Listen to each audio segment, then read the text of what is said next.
um bom dia, boa tarde, boa noite para você que acompanha os vídeos de filosofia deste canal. Meu nome é Gabriel Lecoque, sou professor do Pré-ENEM da Andara. Então, esses vídeos, esse conjunto de vídeos, tem o objetivo de atender estes alunos, mas eu fico muito feliz quando outras pessoas também assistem os vídeos. A filosofia é muito bom, muito importante para a gente entender o nosso mundo ao redor. E essa é a segunda parte, né, de um vídeo sobre os filósofos do século XVI, XVII. Né, são os falamos desses filósofos.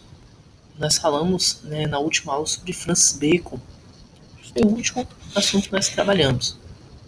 Deixa eu colocar aqui para compartilhar a tela. Deixa eu só ajustar aqui.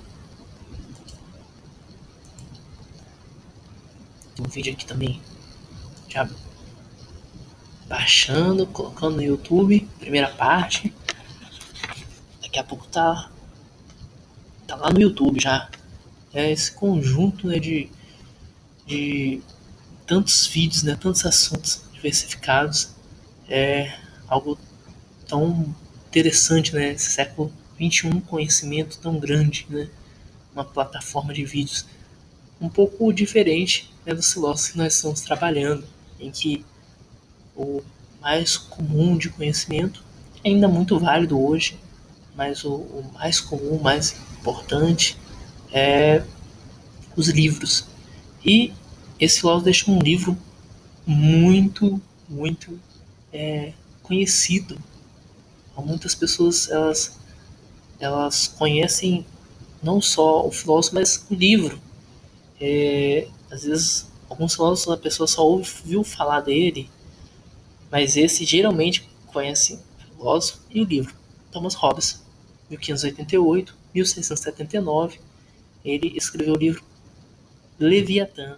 Então, Thomas Hobbes, junto com Rousseau, John Locke, ele compõe um grupo que defende o Estado como um contrato social.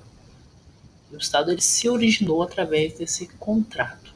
Né? De acordo com esse pensamento político, né, a insegurança e a instabilidade fizeram com que os indivíduos na sociedade ela se juntassem, formassem os estados. Então, o John Locke, Thomas Hobbes, John Locke é daqui a pouco. Thomas Hobbes, ele deixou esse entendimento, né, importante sobre como funciona o mundo. Deixa eu pegar aqui. Sim. O Thomas Hobbes, né, um importante que a gente tem que conhecer dele é que ele também faz parte do grupo empirista. Então, tudo que a gente falou numa primeira parte dos vídeos sobre a questão da razão, né, a dúvida e o pensamento, o método científico, ele vai ser, né, nesse ponto aí.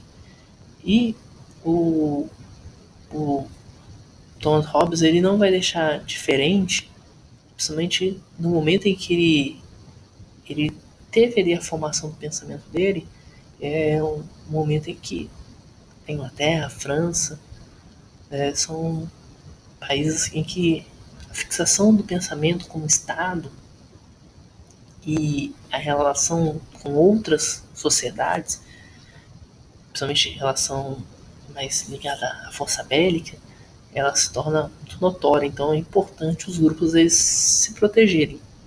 Então, com base nisso que o Thomas Hobbes ele vai deixar o legado dele para a filosofia. Tem um ponto aqui que acho melhor quando tiver uma tabelinha que eu deixei para falar aqui. Uma coisa interessante é que o Thomas Hobbes ele vai defender o absolutismo. Acho que é importante. A gente vai falar quando tiver a tabelinha, mas Thomas Hobbes ele vai defender o absolutismo, e isso é um ponto-chave, é que alguns filósofos eles pensam, né, uma sociedade um pouco mais ligada a uma parte mais republicana, mais democrática.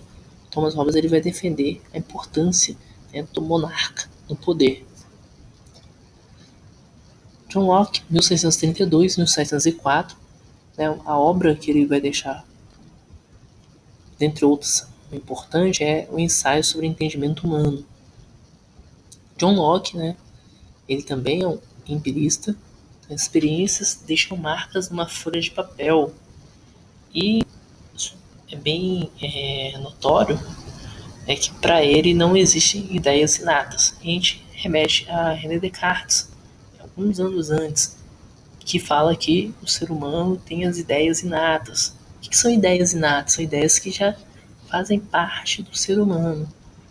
Já John Locke considera o ser humano como uma folha de papel em branco, ou seja, não tem nada. As experiências que esse ser humano ele vai passar que vão deixando as marcas dessa folha de papel. Algo importante para o filósofo é interpretar as experiências sensíveis. Essas experiências sensíveis elas vão acontecer de formas primárias e acontecer de formas secundárias. As formas primárias, as qualidades primárias, desculpa. Qualidades primárias, forma, extensão e volume, então, dos objetos, dos ambientes, e as qualidades secundárias, cor, odor e textura. Ainda sobre o John Locke, ele vai deixar um legado que é liberalista, ou seja, para ele é importante as relações, né, do ser humano, que haja oportunidades, né, para todos os seres humanos e de liberdade, de livre comércio, e nesse sentido que a sociedade para ele deveria funcionar. É um ponto importante e que todos esses pensamentos eles vão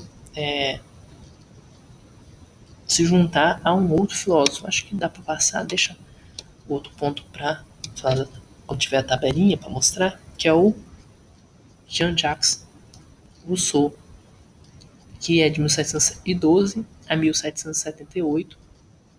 Então a gente pega um filósofo 1500, 1600, outro 1600, 1700 e esse 1700, 1778, 1712, 1778. Dos contratualistas, né, os mais famosos, os do contrato social, que são esses três, este é de nascimento o último, né, deixa suas ideias, e ele é um filósofo democrata. É diferente do absolutismo defendido por Hobbes e do liberalismo por John Locke. O filósofo idealiza o homem em um estado selvagem, pois primitivamente ele é generoso. Então o ser humano, ele de fato ele é bom, mas a sociedade o corrompe, que é a frase bem famosa. Enquanto o Thomas Hobbes, a gente poderia dizer que o Leviatã é o que acompanha ele. Quando você pensa Thomas Hobbes, pensa Leviatã. Jean-Jacques Rousseau, você pensa o homem é bom, mas a sociedade o corrompe. É uma frase muito conhecida. Se você não conhecia, ficou conhecendo agora. O livro dele é Contrato Social, não é tão famoso assim. Desculpa não ter escrito aqui. Ah, tá aqui embaixo. Tá escrito aqui Contrato Social, estava aqui em cima. E um dos equívocos cometidos para a sociedade deixar o homem desse jeito, a sociedade corromper o homem, seria a desigualdade. Então ele vai escrever, né, que como a sociedade ela poderia caminhar para que não ocorresse essa desigualdade. Acredito que há um caminho que se pode reconduzir o indivíduo à sua antiga bondade. E ele vai trabalhar isso pedagogicamente com um personagem chamado Emílio, né? Que é algo muito interessante, que é falado no livro do filósofo.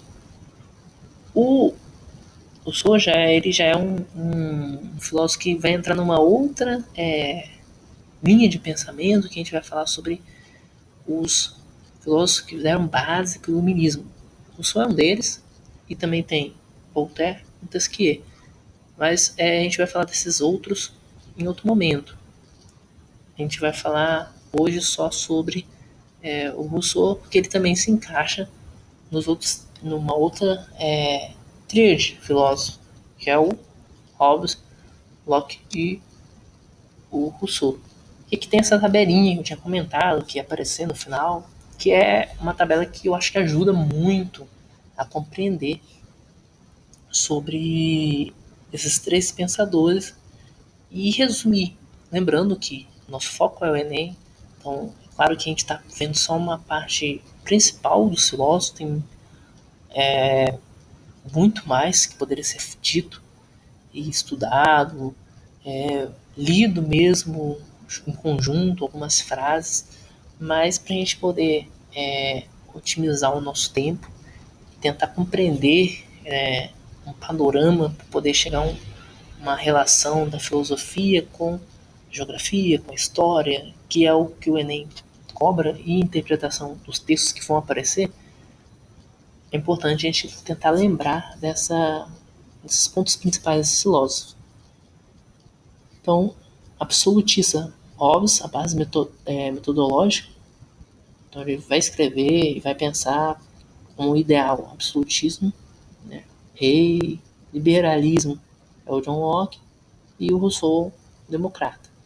A natureza humana, como eles enxergam o ser humano. Para Hobbes, por isso que Leviatã, né, que é uma criatura, um monstro, né? O homem é mau e egoísta.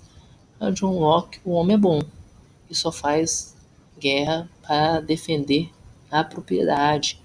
Então, o homem ele tem os contratos sociais dele, contratos são firmados para defender a propriedade. E com um bom liberalista, né, que entende que o ser humano ele tem poder para poder ter suas propriedades, aumentar, se for o caso.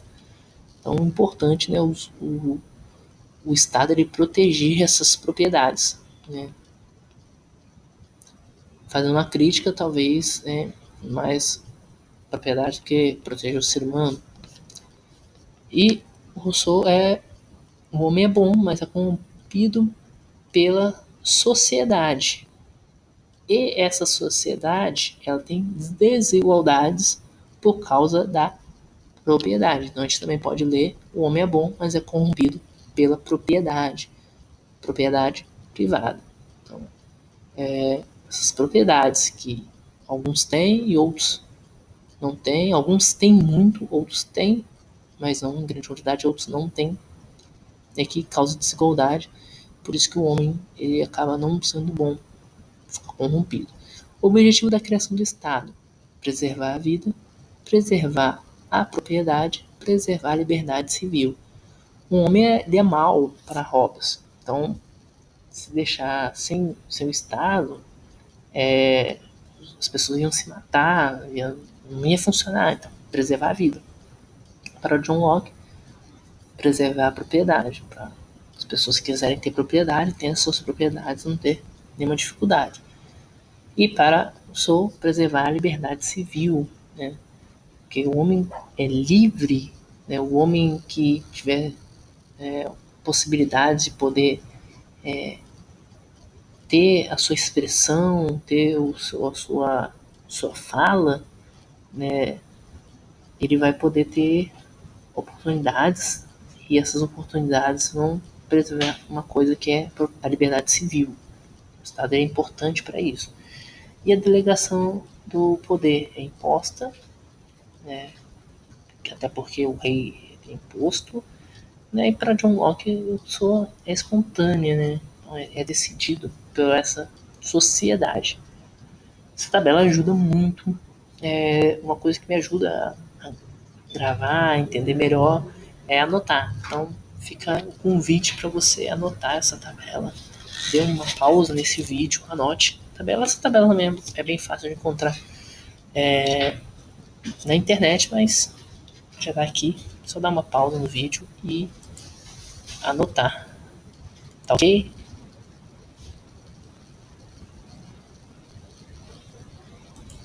Deixa eu ver aqui se tá tudo certinho. Acho que está sim. Espero que você tenha gostado desse vídeo. Espero que essa segunda parte tenha contribuído, tenha ajudado também. Se você não assistiu a primeira parte, assista, né? Deixe assunto desses filósofos do século XVI, XVII, finalzinho do XV, finalzinho do XVI, desculpa, XVII, tá ok? E se gostou do vídeo, né, deixe seu like, tá bom? Um abraço, até mais.